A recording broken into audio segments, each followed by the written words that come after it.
Thank you, Bro Heri. Ya, saya mengapresiasi sahabat setia yang hadir pada pagi hari ini dan yang baru pertama kali hadir. Yuk, kita simak teman-teman. Silakan Bang John. Oke, baik Pak Frans. Saya berprofesi sebagai seorang advokat memang benar, tapi seperti yang pernah saya sampaikan bahwa bisnis saya sesungguhnya adalah melakukan kehendak Allah. Sama dengan ketika Yesus bilang, makananku adalah melakukan kehendak Dia yang mengutus aku dan menyelesaikannya. Jadi sama seperti Bapak Ibu yang ada di sini, kita itu punya tugas sebenarnya. Kalau kita boleh ada di tubuh ini, kalau kita ada di dunia ini, tidak lain adalah bertanggung jawab untuk memastikan, untuk menghidupi, untuk menunjukkan sebenarnya siapa kita ini di dalam Tuhan, di dalam rancangan Tuhan gitu. Jadi kalaupun kita ada dalam pertemuan seperti ini, sesungguhnya ini adalah pertemuan ilahi yang mesti kita beri kedudukan ya, kedudukan bahwa ketika kita membicarakan tentang firman-Nya atau ketika kita berfellowship di dalam kebenaran, bahwa sungguh-sungguh ini kehendak Tuhan buat kita, supaya kita tidak meninggalkan pertemuan-pertemuan, walaupun melalui Zoom teman-teman, tidaklah kurang sesungguhnya nilai ketika roh kita on gitu ya, ketika spirit kita itu hidup, roh itu akan menangkap roh teman-teman sekalian. Dan memang harus berhati-hati kita dengan lidah bibir ini gitu ya. Karena hidup dan mati di lidah bibir ini, karena kita berkomunikasi gitu ya melalui perkataan-perkataan ya. Perkataan kita ini menjadi media berkomunikasi, berfellowship teman-teman, menyampaikan sesungguhnya apa yang ada di dalam hati kita. Sebab apa yang ada di kita itu dikeluarkan dari mulut gitu ya. Jadi makanya ada kaitannya kepada tema yang saya sampaikan seperti Pak Pran tadi sebut, yaitu the logos teman-teman. Nah, jadi kita akan semakin berubah perspektif kita, pemahaman kita tentang kebenaran. Kita tahu hukumnya sudah jelas. As a man think in his heart, so is he. Sebagaimana seseorang itu berpikir, ya memikirkan, menimbang-nimbang dalam hatinya, demikianlah ia gitu. Maka hukum ini atau pola ini nggak bisa tidak, itu harus kita ada di dalamnya. Gitu. Makanya mengapa kita harus mengenakan pikiran Kristus teman-teman. Tidak lain adalah supaya kita itu dijadikan seperti Dia melalui di-inputnya pikiran Kristus di dalam kehidupan kita. Karena kita bertindak adalah atas apa yang ada di dalam pemikiran kita. Walaupun pemikiran di sini saya tidak bukan pemikiran hanya pikiran secara otak gitu ya, tapi pikiran dalam hati kita gitu, ya kan? Jadi saya berharap, saya berdoa ketika apa yang disampaikan ini supaya teman-teman bisa mendengar di balik atau yang terkandung dalam apa yang saya sampaikan, supaya teman-teman tidak menangkap sekedar suara saya secara audible ini, tapi bisa menangkap sesungguhnya suara Tuhan, yaitu firman itu sendiri, teman-teman. Ya, jadi please aware, simak bila perlu uji gitu, teman-teman. Karena ketika kita menguji segala sesuatu, biarlah kita pegang yang baik. Memang harus demikian kita saat-saat ini, menguji segala sesuatu, dan lalu kita pegang yang baik. Kenapa saya katakan gitu teman-teman? Karena memang hari-hari ini saya melihat, khususnya dalam kehidupan saya, dan saya melihat secara menilai season atau zaman, katakanlah demikian ya, atau melihat atau memperhatikan apa sih yang Tuhan mau lakukan di tengah-tengah kita orang percaya. Saya melihat sekarang ini sedang terjadi pemurnian, teman-teman. Ya kan? Pemurnian ini tidak jauh-jauh, pemurnian ini adalah dimulai dengan apa yang kita pahami, gitu. Ya kan? Pengajaran, kalau boleh saya katakan gitu ya. Saya dalam beberapa pertemuan juga mengatakan bahwa hari-hari ini kita harus berhati-hati. Ke depan ini adalah hari-hari yang tidak mudah, tidak gampang gitu ya. Karena apa? Karena ya perbuatan manusia terlalu apa ya teman-teman ya. Dunia ini dibangun, dunia dalam tanda petik, dibangun oleh pemikiran yang salah, teman-teman. Jadi yang akan terjadi ke depan ini,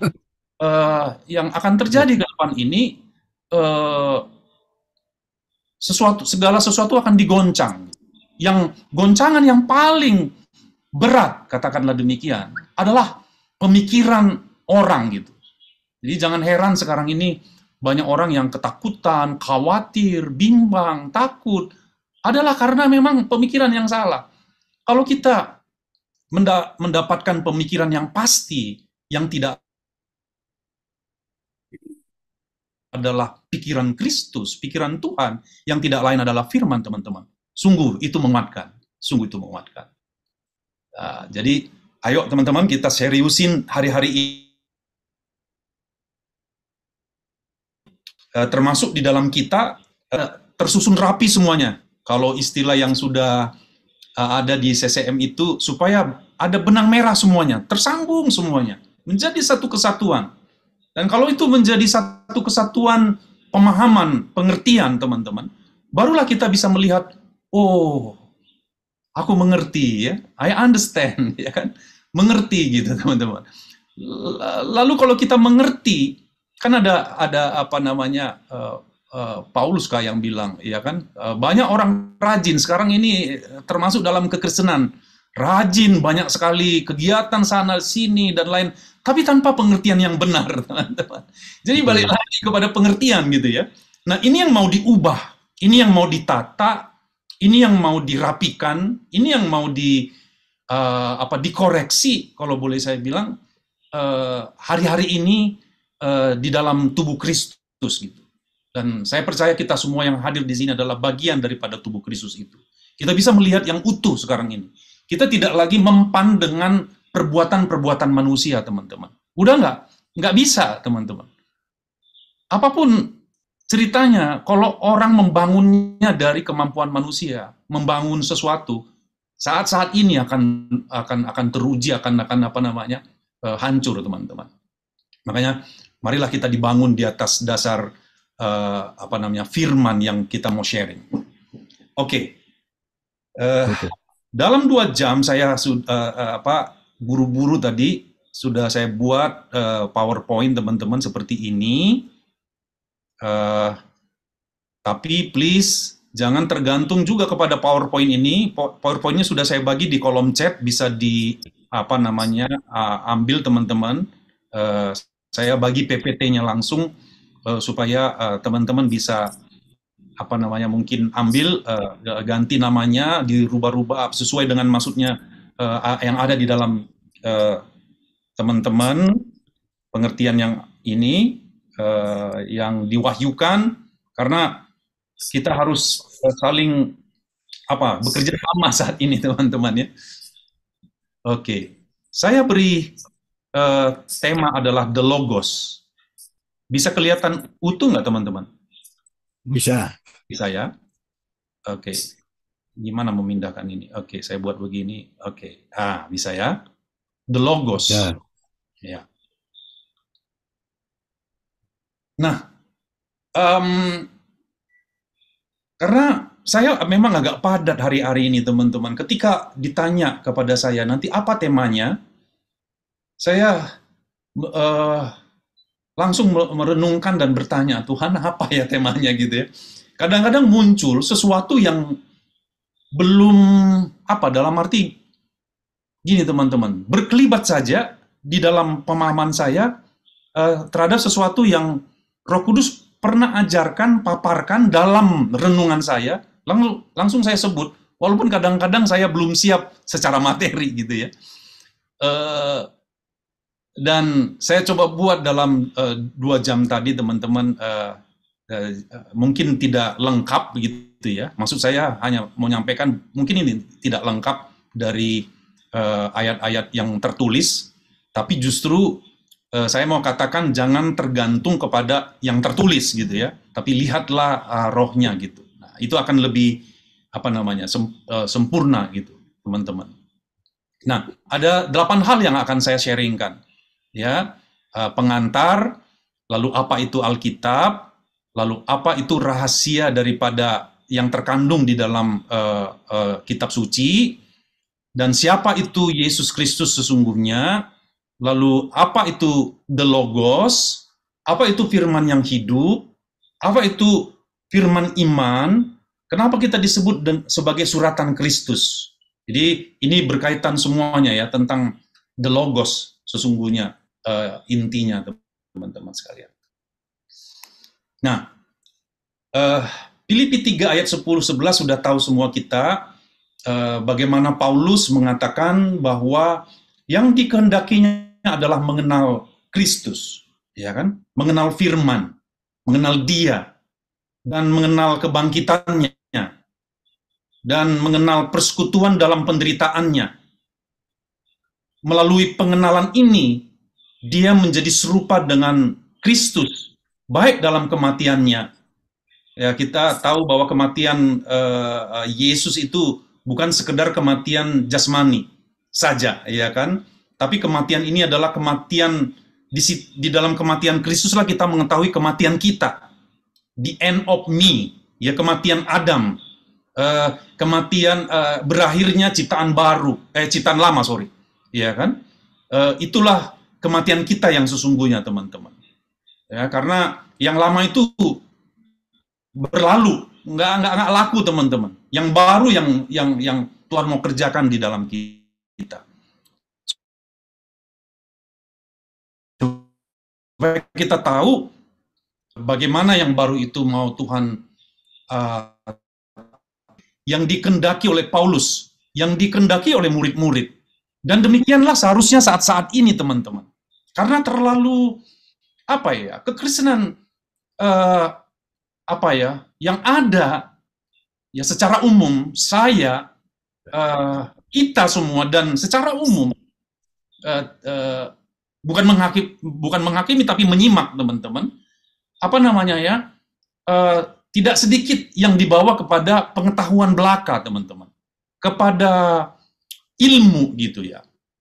Bukan kepada pengenalan. Ya kan?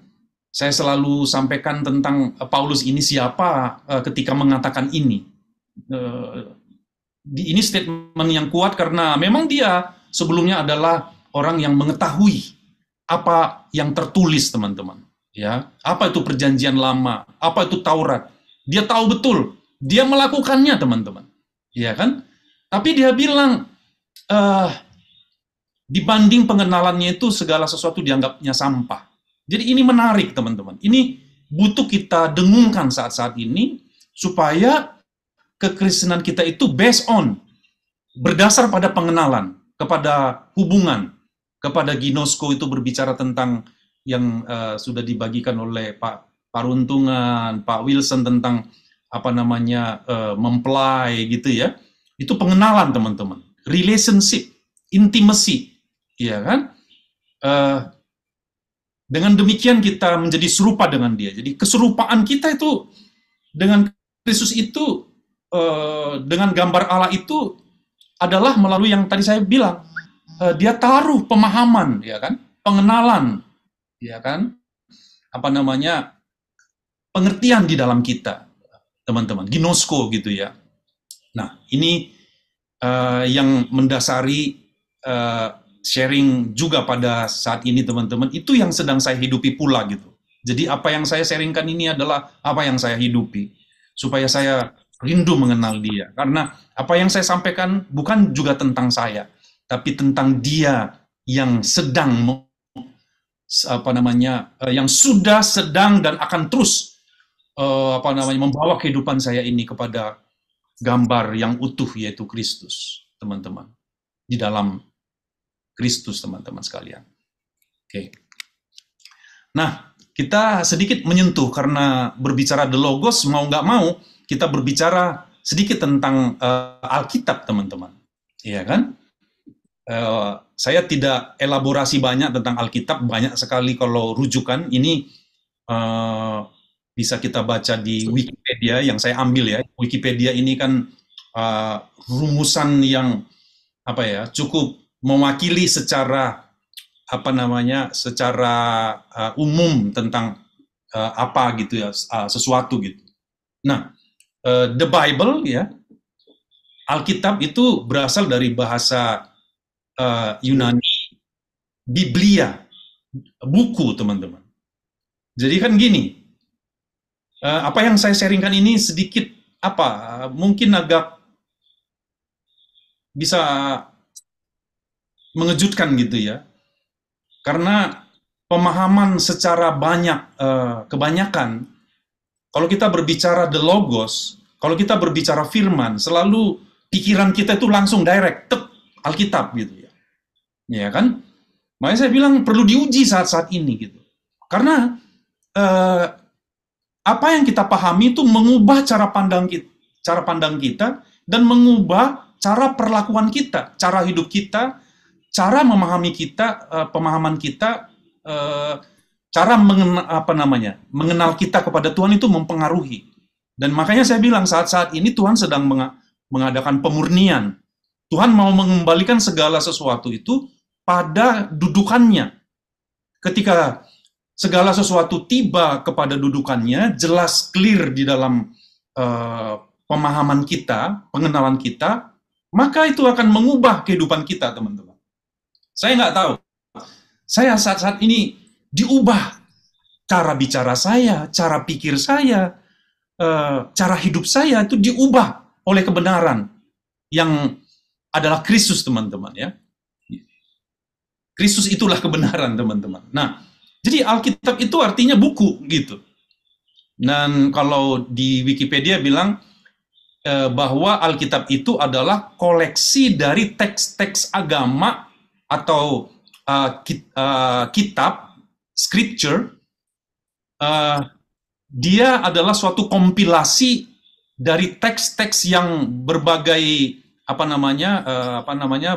berbagai tulisan, ya kan, yang secara aslinya itu ditulis dalam bahasa Ibrani, Aramaik, dan Yunani, ya kan.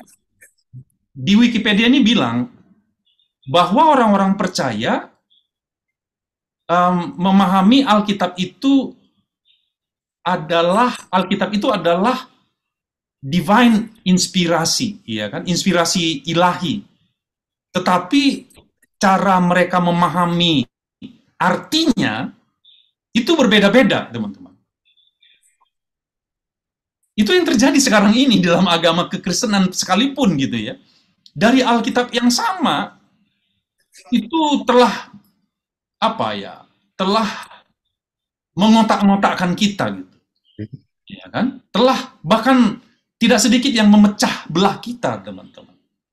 Jadi kalau kita hanya sekedar memahami bahwa firman Allah itu adalah sama dengan as is, ya kan, adalah Alkitab, ya akhirnya kita mencoba menganalisanya karena dia hanya sekedar tulisan, kita coba analisa. Maka muncullah pemahaman-pemahaman manusia di dalamnya, teman-teman. Ya kan? Kalau the Bible bahasa Indonesianya adalah Alkitab, itu berasal dari bahasa Arab, itu kitab, teman-teman ya. Nah, jadi ayo kita dudukan pada proporsinya, kan gitu ya. Nah, nanti lebih jauh teman-teman, Roh Kudus akan menyingkapkan ini kepada kita. Saya karena pemahaman saya sudah mengenal bahwa firman itu adalah Kristus, adalah Allah itu sendiri.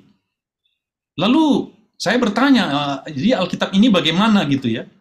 Jadi bukan berarti saya mengatakan bahwa Alkitab ini menjadi tidak ada apa-apanya. Jangan salah teman-teman, saya membacanya, saya menggarisbawahinya, saya benar-benar setiap hari saya membacanya, ya kan, mewarnainya. Perlakuan saya justru kepada kitab ini justru semakin menghargainya kepada apa ya, teman-teman, sesuai dengan proporsinya, yaitu tulisan yang diilhamkan oleh Allah, kan gitu. Nah, di 2 Timotius 3 ayat 16 berkata bahwa segala tulisan yang diilhamkan oleh Allah memang bermanfaat untuk mengajar.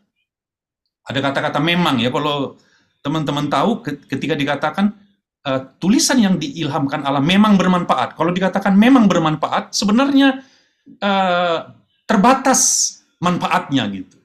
Terbatas manfaatnya. Dia sedang mengatakan bahwa ada yang apa ya, lebih yang mesti kita perhatikan gitu.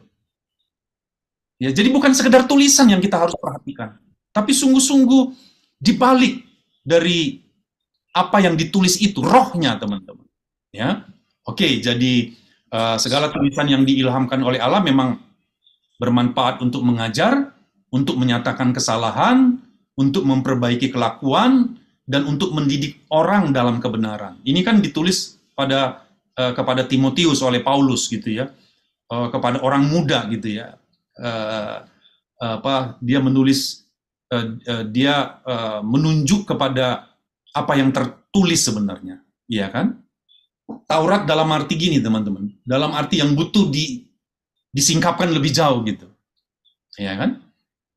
Dan kita tahu kalau kita hanya memahaminya hanya dari tulisan-tulisan saja, huruf-huruf yang mati, ya kita juga sudah tahu ayat di 2 Korintus 3 ayat 6 berkata, hukum yang tertulis itu mematikan, tapi roh itu menghidupkan gitu, teman-teman. Jadi mari kita sungguh-sungguh masuk ke dalam rohnya gitu. Nah, ini yang saya bilang bahwa saat-saat ini Bapak itu menghendaki orang-orang yang dapat mengenal Dia di dalam roh. Menghendaki orang-orang itu dipimpin oleh roh. Bahkan menghendaki penyembah-penyembah di dalam roh dan kebenaran gitu. Iya kan? Supaya kita meninggalkan penyembahan-penyembahan atau pengenalan-pengenalan, pemahaman-pemahaman yang secara hurufiah saja gitu. Itu bisa terdistorsi kalau kita cuma tinggal di situ. Kita harus masuk lebih jauh, teman-teman. Tidak berbicara salah, tapi kita harus masuk lebih dalam, lebih jauh kepada apa yang dikehendaki oleh Tuhan gitu ya. Nah, kenapa teman-teman? Karena memang Paulus bilang di 2 Korintus 3 ayat 14, tetapi pikiran mereka telah menjadi tumpul, ya kan? Their minds were blinded. Pikiran mereka buta, dipersonifikasikan, teman-teman. Pikiran itu pemahaman mereka itu buta gitu.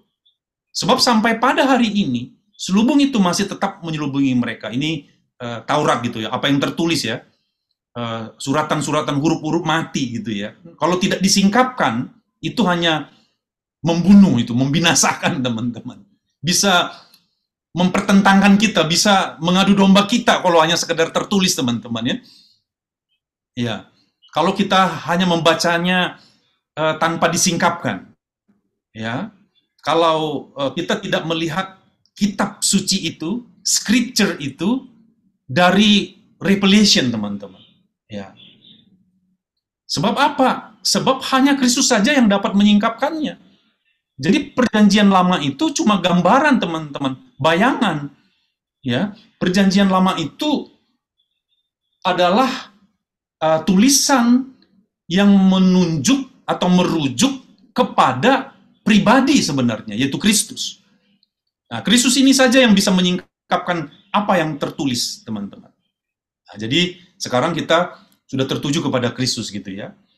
Perjanjian lama itu gambaran, bayangan, nubuatan. Wujudnya itu di dalam perjanjian baru, dan perjanjian baru sekalipun bukan sekedar kitab dari Matius sampai dengan Wahyu. Bukan itu maksudnya, teman-teman, bukan tulisan itu. Itu sedang menunjuk kepada Kristus. Kolose 2 ayat 17 itu ya. Nah, ini udah tahu ya. Ini saya sampaikan dudukan-dudukan dulu, teman-teman. Apa yang ada di dalam persiapan tadi yang uh, sebelum kita ini, teman-teman, yang saya tulis ini, teman-teman. Oke, next. Nah, jadi Paulus bilang, saya juga memahami supaya kita ini terhibur dan kita bersatu dalam kasih, karena kalau kita teman-teman memahami ini, kita tidak ada keterpecahan gitu. Ya, kita itu justru pertemuan-pertemuan kita itu nggak ada perpecahan. Kita itu justru terhibur gitu. Ya kan? Karena apa? Kita memperoleh segala kekayaan dan keyakinan pengertian dan mengenal rahasia Allah, yaitu Kristus. Sebab di dalam Dialah tersembunyi segala harta hikmat dan pengetahuan. Lagi-lagi teman-teman, kita diajak untuk mengerti. Kita diajak untuk mengenal bahwa sesungguhnya apa yang ditulis di dalam Perjanjian Lama yang adalah bayangan pada Perjanjian Baru yang menunjuk kepada Kristus, di dalam Dialah sesungguhnya segala harta hikmat dan pengetahuan. Ya, Kolose 1 ayat 27 kita tahu, yang udah kita hafal semua. Karena kepada mereka Allah mau memberitahukan betapa kaya dan mulianya rahasia itu di antara bangsa-bangsa lain. Allah loh yang mau memberitahukan. Kristus ada di tengah-tengah kamu.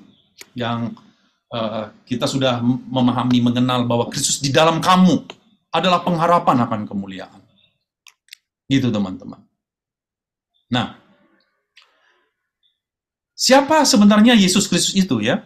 Tadi kita sudah bicara apa itu Alkitab, sudah duduk ya, sudah Alkitab adalah kitab gitu ya, tulisan gitu ya. Jadi enggak kita harus bergerak. Jadi pemahaman kita tidak bahwa firman itu tidak sama dengan Alkitab, tidak sama dengan Alkitab, ansih dalam arti supaya teman-teman jangan tersebar Brother John tidak percaya Alkitab, bukan begitu ya. Tapi duduk dulu teman-teman, ya kan? Dia tulisan yang diilhamkan oleh Allah. Di dalam tulisan itu terdapat misteri, ya, terdapat sesuatu yang perlu disingkapkan teman-teman. Di mana di Perjanjian Lama diberitakan nabi-nabi, ditulis itu menunjuk kepada Kristus. Dan Kristus itu sesungguhnya perjanjian baru. Kita tahu bahwa perjanjian baru itu adalah darah Kristus gitu ya. Dialah perjanjian yang Tuhan berikan buat kita, teman-teman. Ya, udah.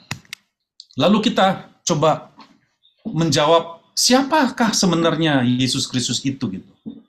Satu kali teman-teman, di sini kita sedikit agak lebih dalam teman-teman ya. Di Yohanes 8 ini. Siapa sebenarnya Yesus Kristus itu? Apa yang ditulis di dalam Perjanjian Lama, teman-teman, ya, telah dipahami oleh orang Israel itu hanya dalam konteks tulisan.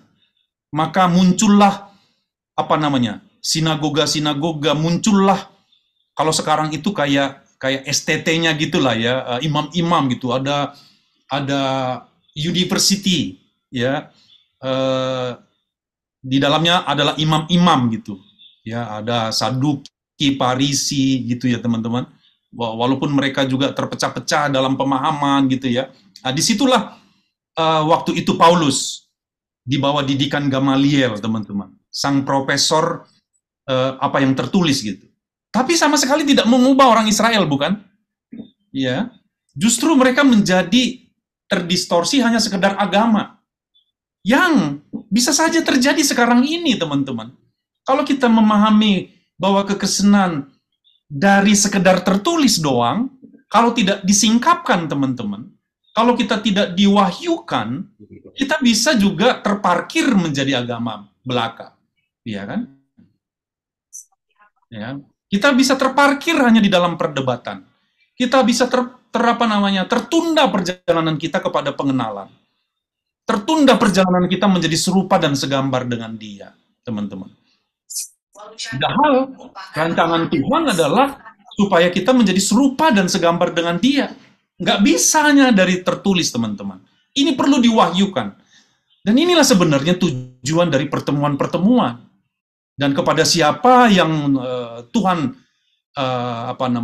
mewahyukan, ayo berdiri on behalf apa yang diwahyukan kepadanya, berdiri sampaikan. Dan kita uji semuanya. Kan gitu ya. Sampai kita tahu bahwa sampai tidak bisa disangkal bahwa ini sungguh dari Kristus gitu. Nah, teman-teman sekalian. Nah, saya balik lagi ya.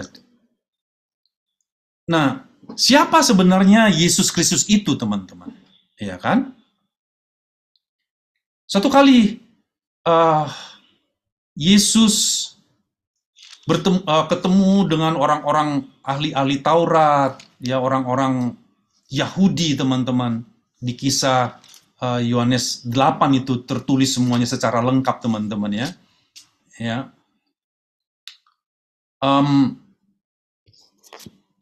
Ada orang yang percaya dan ada orang yang tidak percaya gitu ya di dalam pembicaraan itu. Nah, Yesus sesungguhnya waktu itu menyingkapkan siapa dirinya. Yang tidak lain yang saya bilang tadi bahwa dialah sesungguhnya apa yang ditulis di dalam kitab Perjanjian Lama itu.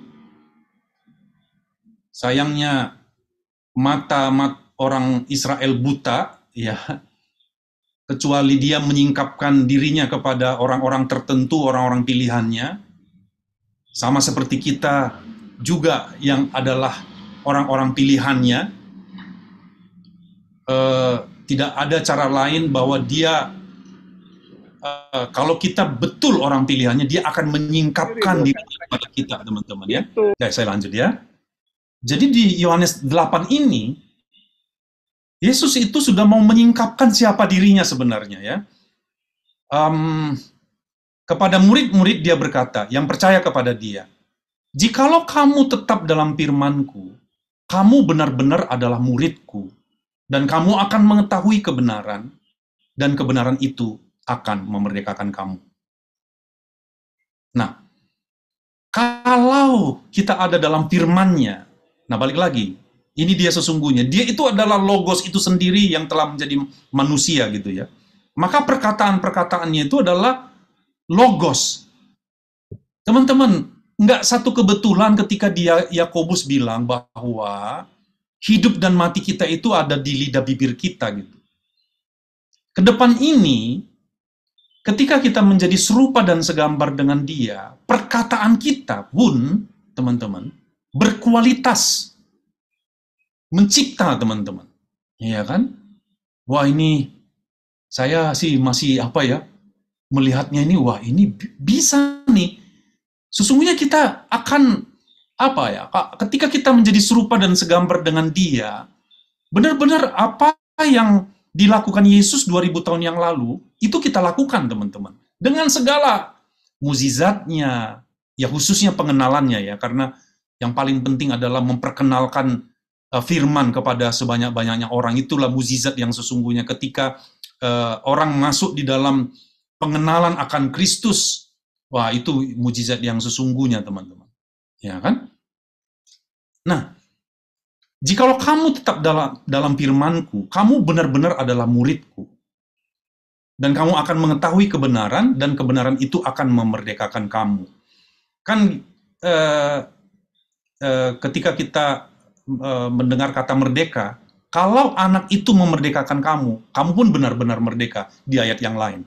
Jadi, kalau firman itu ada di dalam kita, dan kita ada di dalam firman itu, sungguh kita merdeka, teman-teman. Nah, di dalam pasal ini, teman-teman, tadi saya baca ya, ada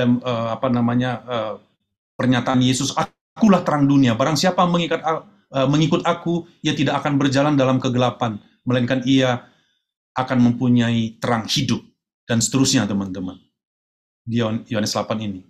Lalu orang Farisi bertanya, engkau bersaksi tentang dirimu, kesaksianmu itu tidak benar. Ya. Lalu Yesus bilang, biarpun aku bersaksi tentang diriku sendiri, namun kesaksianku itu benar, sebab aku tahu dari mana aku datang dan kemana aku pergi. Tetapi kamu tidak tahu dari mana aku datang dan kemana aku pergi. Nah, ini dia sudah mulai, menyatakan berterus terang siapa dirinya, teman-teman. Yang tidak lain adalah the Logos itu, yang tidak lain adalah firman. Yang tidak lain adalah firman yang menciptakan langit dan bumi ini, teman-teman. Nanti lebih jauh. Ya, seterusnya kamu menghakimi menurut ukuran manusia dan seterusnya. Coba ya, karena terlalu panjang saya nggak tuliskan di PowerPoint saya. Terus ayat 23, Yohanes 8 ayat 23, lalu ia berkata kepada mereka, kamu berasal dari bawah, aku dari atas. Kamu dari dunia ini, aku bukan dari dunia ini. Karena itu tadi aku berkata kepadamu bahwa kamu akan mati dalam dosamu, sebab jikalau kamu tidak percaya bahwa akulah dia, kamu akan mati dalam dosamu. Dia ini kan berbicara kepada orang Yahudi, kepada orang Farisi, orang Saduki, orang ahli-ahli Taurat, teman-teman. Ahli yang tertulis, teman-teman, ya. Kepada orang-orang agamawi pada saat itu. Ya. Dia bilang, karena itu, tadi aku berkata kepadamu bahwa kamu akan mati dalam dosamu.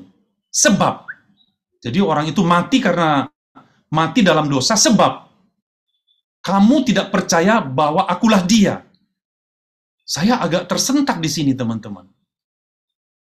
Karena dia berbicara tentang siapa dia yang sesungguhnya. Kalau bahasa Inggrisnya itu, that I am, gitu ya. Akulah dia. I am, jadi I am yang ada digambarkan di kitab Perjanjian Lama yang ketika Musa bertanya, siapakah engkau supaya aku sampaikan kepada umatmu, lalu Tuhan bicara bahwa I am, that I am, gitu ya. Aku adalah aku. Dan yang ditulis tentang ini diuraikan di dalam kitab Perjanjian Baru. Yesus sendiri bilang, I am the way, the life, the truth. I am the door. I am the light. I am. Nah, teman-teman, tujuan saya adalah supaya kita memahami siapa firman itu sesungguhnya. Siapa the Logos itu. Kadang-kadang the Logos pun kita artikan sebagai ayat-ayat. Kurang penghargaan kita kepada Logos, kepada firman. Karena kita tidak mengerti, teman-teman. Iya kan? Nah, saya lanjutkan dulu di Yohanes 8. Maka kata mereka kepadanya, siapakah engkau? Jawab Yesus kepada mereka, apa gunanya lagi aku berbicara dengan kamu? Banyak yang harus kukatakan dan kuhakimi tentang kamu. Akan tetapi dia yang mengutus aku adalah benar. Dan apa yang kudengar daripadanya itu yang kukatakan kepada dunia.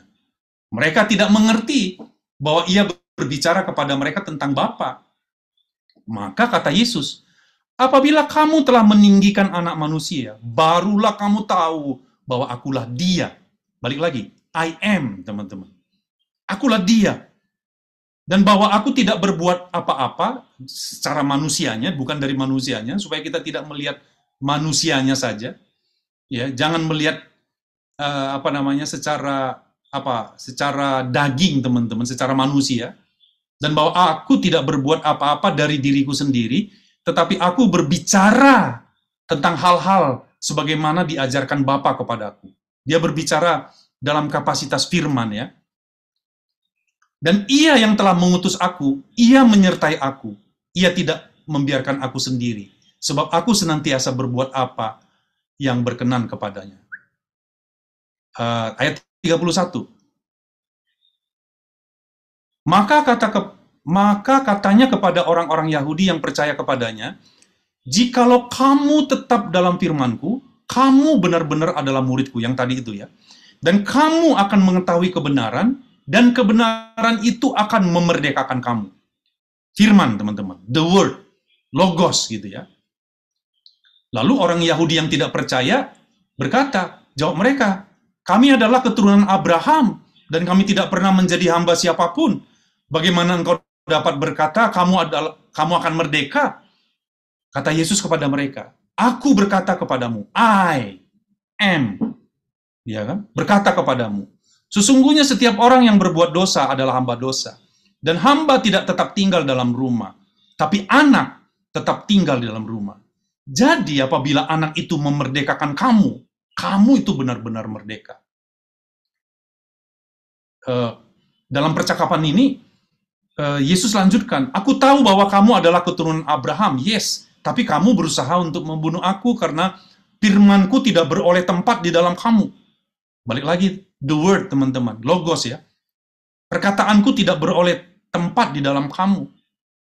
Apa yang kulihat pada Bapa, itulah yang kukatakan. Dan demikian juga kamu perbuat tentang apa yang kamu dengar dari bapamu. Ya. Jawab mereka kepadanya, "Bapa kami adalah Abraham." Kata Yesus, "Jikalau sekiranya kamu anak-anak Abraham, tentulah kamu mengerjakan pekerjaan yang dikerjakan oleh Abraham. Tapi yang kamu kerjakan ialah berusaha membunuh aku.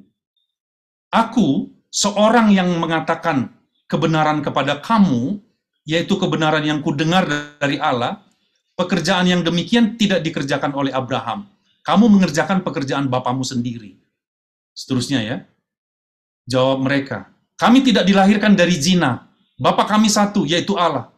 Lalu kata Yesus, "Jikalau Allah adalah bapamu, kamu akan mengasihi aku, sebab aku keluar dan datang dari Allah." Teman-teman, dia sedang mengatakan siapa dia sesungguhnya ya. Ya. "Jikalau Allah adalah bapamu, kamu akan mengasihi aku, sebab aku keluar dan datang dari Allah. Dan aku datang bukan atas kehendakku sendiri, melainkan dialah yang mengutus aku. Apakah sebabnya kamu tidak mengerti bahasaku? Apakah engkau tidak mengerti firmanku?" Balik lagi teman-teman. "Apakah sebabnya kamu tidak mengerti bahasaku? Sebab kamu tidak dapat menangkap firmanku." Balik lagi ya, itu berbicara logos teman-teman. Ya. "Iblislah yang menjadi bapamu dan kamu ingin melakukan keinginan-keinginan bapamu." Dan seterusnya, ini perlu saya bacakan teman-teman ya. 45, "Tetapi karena aku mengatakan kebenaran kepadamu, kamu tidak percaya kepadaku. Siapakah di antara kamu yang membuktikan bahwa aku berbuat dosa? Apabila aku mengatakan kebenaran, mengapa kamu tidak percaya kepadaku?" 47, ini dia. "Barang siapa berasal dari Allah, ia mendengarkan firman Allah." Sekali lagi, barang siapa berasal dari Allah, ia mendengarkan firman Allah. Itulah sebabnya kamu tidak mendengarkannya, karena kamu tidak berasal dari Allah.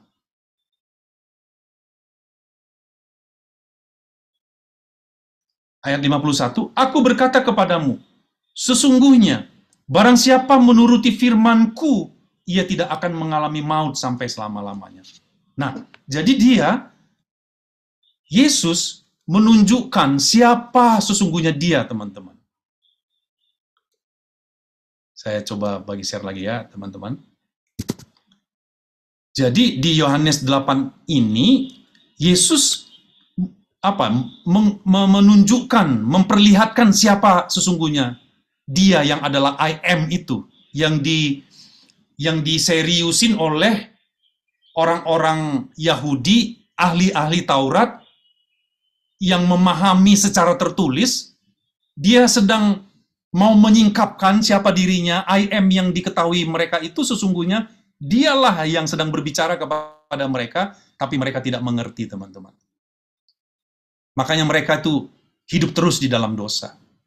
Tapi syukurlah kepada kita, dia telah menyingkapkan dirinya, bahwa akulah dia, teman-teman. I am. Kepada kita masing-masing pribadi lepas pribadi, teman-teman. Sama ketika Yesus bertanya di dalam, ini ditulis di dalam Matius 16, kisahnya kita tahu semua. Ketika Yesus bertanya kepada mereka, "Apa katamu, siapakah aku ini?" Ini kepada murid-muridnya ya. Maka jawab Simon Petrus, "Engkau adalah Mesias, anak Allah yang hidup." Kata Yesus kepadanya, Berbahagialah engkau Simon bin Yunus, sebab bukan manusia yang menyatakan itu kepadamu, melainkan Bapakku yang di sorga. Teman-teman, apa arti daripada Yohanes 8 tadi sama Matius 16 ini? Bahwa kita akan mengenal firman adalah melalui pernyataan Tuhan, ya, bukan melalui pengetahuan, bukan melalui pemahaman manusiawi kita, tapi adalah pernyataan atau pewahyuan daripada Bapa, teman-teman. Itulah cara kita bisa mengenal firman yang sesungguhnya. Yang tidak lain adalah pribadi. Yang tidak lain yang berbicara pada waktu itu kepada orang-orang Yahudi, tapi mata hati mereka buta, teman-teman. Ya, tapi syukur kepada kita disingkapkan dirinya, teman-teman. Kita tahu ditulis di dalam Yohanes 1 ayat 1 bahwa pada mulanya adalah firman. Firman itu bersama-sama dengan Allah, dan firman itu adalah Allah, teman-teman. Jadi, apa sebenarnya the Logos? Jangan turunkan standarnya, teman-teman, hanya sekedar tulisan. Lalu kita mau hanya menanti rema. Kita tidak bisa mengerti rema terpisah dari Logos, teman-teman. Karena Logos dan rema itu satu kesatuan, teman-teman. Satu kesatuan yang mesti diwahyukan kepada kita, disingkapkan kepada kita. Nah, kita sekarang tahu bahwa pada mulanya adalah firman. Firman itu bersama-sama dengan Allah, dan firman itu adalah Allah, teman-teman. Itu Yohanes 1 diuraikan jelas, teman-teman. Siapakah dia yang sesungguhnya?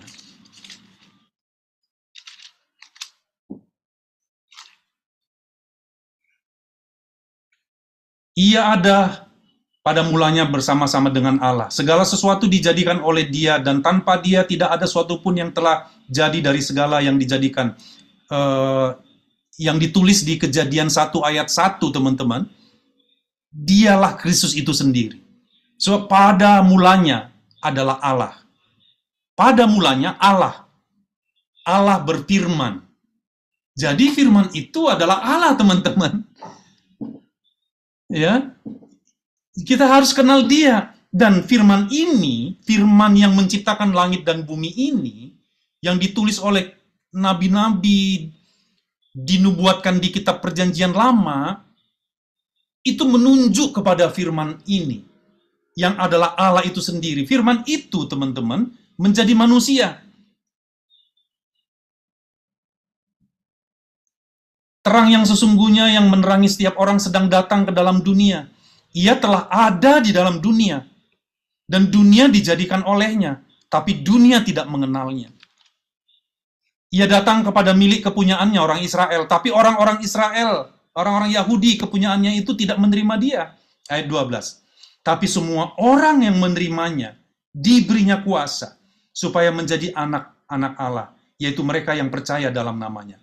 Orang-orang yang diperanakkan bukan dari darah atau dari daging, bukan pula secara jasmani oleh keinginan seorang laki-laki, melainkan dari Allah. Ayat 14. Firman itu yang ada di Kejadian, yang dinubuatkan di Perjanjian Lama, yang adalah Allah itu, firman itu telah menjadi manusia dan diam di antara kita. Kita telah melihat kemuliaannya, yaitu kemuliaan yang diberikan kepadanya sebagai anak tunggal Bapa, penuh kasih karunia dan kebenaran. Yohanes memberi kesaksian tentang dia dan berseru katanya, inilah dia yang kumaksudkan ketika aku berkata, kemudian daripadaku akan datang dia yang telah mendahului aku, sebab dia telah ada sebelum aku. Karena dari kepenuhannya kita semua telah menerima kasih karunia demi kasih karunia. Sebab hukum Taurat diberikan oleh Musa, tapi kasih karunia dan kebenaran datang oleh Yesus Kristus. Bukan dari sekedar yang tertulis, tapi firman yang menjadi manusia, yang adalah Kristus itu sendiri, teman-teman.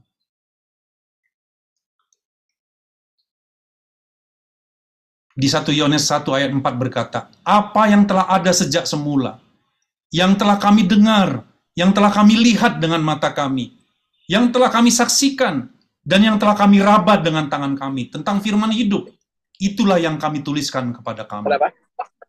Ini ada Bandung. di 1 Yohanes 1 Apa ayat. Kobat? Enggak juga. Ada bocor, teman-teman. Oke, saya lanjutkan ya. Jadi, kita sudah tahu tadi, the Logos adalah firman itu sendiri. Pada mulanya adalah Logos. Logos itu bersama-sama dengan Allah, dan Logos itu adalah Allah. Ya. Lalu, the living word, firman yang hidup. Apa yang telah ada sejak semula, yang telah kami dengar, yang telah kami lihat dengan mata kami, yang telah kami saksikan, dan yang telah kami raba dengan tangan kami, tentang firman hidup, itulah yang kami tuliskan kepada kamu. Nah, apakah kita juga tidak bisa berkata seperti ini, teman-teman? Bisa, teman-teman. Karena kita sudah mendengar dia, karena dia tinggal di dalam kita, teman-teman. Firman, Logos yang adalah Kristus itu sudah kita dengar sesungguhnya. Kalau kita mengetahui bahwa dia itu tinggal di dalam kehidupan kita, kita juga melihat dia dengan mata rohani kita, teman-teman. Kita menjadi saksinya karena dia memang hidup di dalam kita. Kita bisa menjamah dia, teman-teman. Kita bisa bergaul dengan dia. Itulah firman hidup. Jadi firman yang ada, yang tinggal di dalam kita itulah the Logos, teman-teman. Dan the Logos ini, bagaimana dia supaya menjadi rema, dia harus tinggal, Logos itu tinggal di dalam kita, dan ketika kita tinggal di dalam dia, itulah rema, teman-teman, menjadi satu kesatuan. Nih, Yohanes 15 tentang pokok anggur.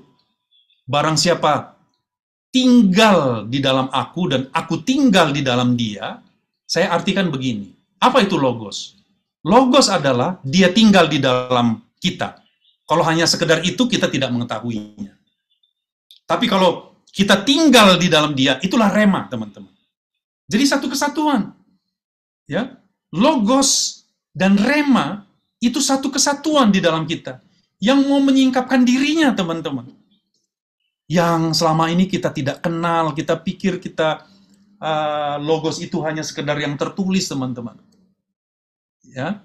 Nah, Roma 10 ayat 8 itu jelas sekali mengatakan. Paulus bilang, tetapi apakah katanya? Ini, firman itu dekat kepadamu, yakni di dalam mulutmu dan di dalam hatimu. Itulah firman iman, the word of faith, Logos. Itulah iman yang sesungguhnya, teman-teman. Yang kami beritakan. Sama dengan saya mau memberitakan ini, teman-teman, mau kemana-mana, saya mau memberitakan bahwa, firman itu yang di Kejadian, yang dinubuatkan di kitab Perjanjian Lama, 2000 tahun yang lalu datang, ya kan? Dia mengatakan, akulah dia, yang mengatakan pada mulanya adalah firman, firman itu bersama-sama dengan Allah, firman itu adalah Allah, firman itu mau menyatakan dirinya, menjadi manusia, teman-teman, ya kan? Tinggal di antara kita, kata orang Yahudi pada saat itu. Lalu dia menyelesaikan penebusannya. Dia mati, dikuburkan, pada hari yang ketiga bangkit, karena memang dia berkata adalah lebih berguna jika aku pergi, kembali kepada Bapa, kembali kepada statusnya. Dia tidak pergi kemana-mana sesungguhnya, dia pergi ke dalam kehidupan kita, supaya dia itu tinggal di dalam kita semua, khususnya yang percaya, yang sudah merema dalam kehidupannya, yang sudah dinyatakan, supaya orang-orang ini tahu bahwa firman itu sekarang ada di dalam hidupnya, firman itu menguasai dia, supaya firman yang ada di dalam dia itu bisa dimanifestasikan melalui lidah dan bibirnya, sebab lidah dan bibirnya ini akan menentukan hidup dan mati. Perkataan-perkataan orang percaya ini, di mana Logos itu ada di dalam dia, akan menentukan. Hidup dan mati, teman-teman. Hebat ya, teman-teman. Itulah logos. Dan itulah rema, teman-teman. Yang hidup di dalam kita. Itulah firman iman. Karena teman-teman, orang benar hidup oleh iman. Nggak bisa nggak. Orang benar itu hidup oleh iman. Apa iman yang sesungguhnya? Iman bukan sekedar percaya yang pernah sudah di-sharingkan. Bukan sekedar percaya. Iman itu adalah bertindak, teman-teman. Saya pernah bilang juga, teman-teman, seringkali dipertentangkan ya. Jadi sulit kadang-kadang kita kalau pakai logika manusia ini semuanya jadi sulit gitu ya. Kan? Ya, jangan iman-iman saja, tapi perbuatan. Saya mau bilang, iman, kalau kita memiliki iman, pasti kita berbuat. Pasti kita berbuat. Karena kalau kita tidak berbuat, itu bukan iman, teman-teman. Kira-kira begitu ya. Itulah arti maksud dia Yakobus itu. Ya. Iman tanpa perbuatan adalah mati. Maksudnya bukan iman, teman-teman. Iman itu adalah iman datang dari pendengaran akan firman Kristus. Ya. Firman itu adalah Kristus itu sendiri yang hidup di dalam kita, yang mau berbicara, yang mau kita dengar, yang mau kita jamah, yang mau kita saksikan, teman-teman. Ya kan? Dia adalah Immanuel dalam kehidupan kita. Nah, itulah the Logos, dan dia juga adalah Rema itu sendiri, teman-teman. Jadi the Logos itu adalah firman iman, di dekat kepada kita, di dalam mulut kita, dan di dalam hati kita, teman-teman.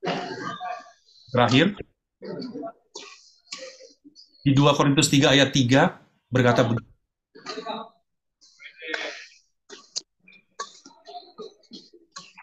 Karena telah ternyata bahwa kamu adalah surat Kristus, ditulis oleh pelayanan kami. Ditulis bukan dengan tinta, tapi dengan roh dari Allah yang hidup. Bukan pada loh-loh batu, melainkan pada loh-loh daging. Ya, saya lanjutkan. Itu bagaimana supaya logos ini sekaligus menjadi rema di dalam kita, karena dia tidak terpisah. Iman dan perbuatan nggak terpisah, teman-teman. Menjadi satu kesatuan. Kebenaran Kristus dan kebenaran itu tidak terpisah. Dia satu kesatuan. Jalan dan kebenaran dan hidup dan Kristus itu tidak terpisahkan. Dan terang itu tidak terpisahkan. The I am yang menciptakan langit dan bumi itu yang dinubuatkan dalam perjanjian lama, diuraikan di perjanjian baru yang adalah Kristus. Dan tidak sampai di situ, teman-teman, dia harus menjadi dalam kehidupan kita, dinyatakan dalam kehidupan kita. Makanya Paulus katakan, karena telah ternyata bahwa kamu adalah surat Kristus yang ditulis oleh pelayanan kami, ditulis bukan dengan tinta, tapi dengan roh dari Allah yang hidup. Bukan pada loh-loh batu, melainkan pada loh-loh daging, yaitu di dalam hati manusia. Jadi logos itu kapan dia rema adalah ketika logos itu dituliskan tidak hanya sekedar di kertas dengan tinta, tapi dituliskan dalam kehidupan kita, teman-teman. Maka Christ in you, the hope of glory, adalah manifesto dari the logos itu, teman-teman, dalam kehidupan kita. Makanya Paulus bilang, demikianlah besarnya keyakinan kami kepada Allah oleh Kristus. Maka kalau Christ is the center, teman-teman. Itu sudah tepat dan benar, teman-teman. Kristuslah senternya. Demikianlah besarnya keyakinan kami kepada Allah oleh Kristus. Dengan diri kami sendiri, kami tidak sanggup untuk memperhitungkan sesuatu seolah-olah pekerjaan kami. 2 Korintus 3 ayat 4, 5, 6. Tidak, kesanggupan kami adalah pekerjaan Allah. Ayat 6. Ialah yang membuat kami juga sanggup menjadi pelayan-pelayan dari suatu perjanjian baru, yang tidak terdiri dari hukum yang tertulis, tapi dari roh. Sebab hukum yang tertulis mematikan, tapi roh menghidupkan. Itulah the logos, teman-teman. Yang ditulis dalam hati kita, dalam kehidupan kita, supaya dia menjadi di dalam kita. Kalau Paulus bilang, hidupku bukannya aku lagi, tapi Kristus yang hidup di dalam aku.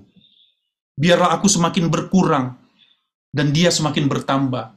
Itulah maksudnya teman-teman, supaya kita menjadi suratan Kristus yang bisa dibaca semua orang. Inilah yang dinanti-nantikan oleh dunia, teman-teman.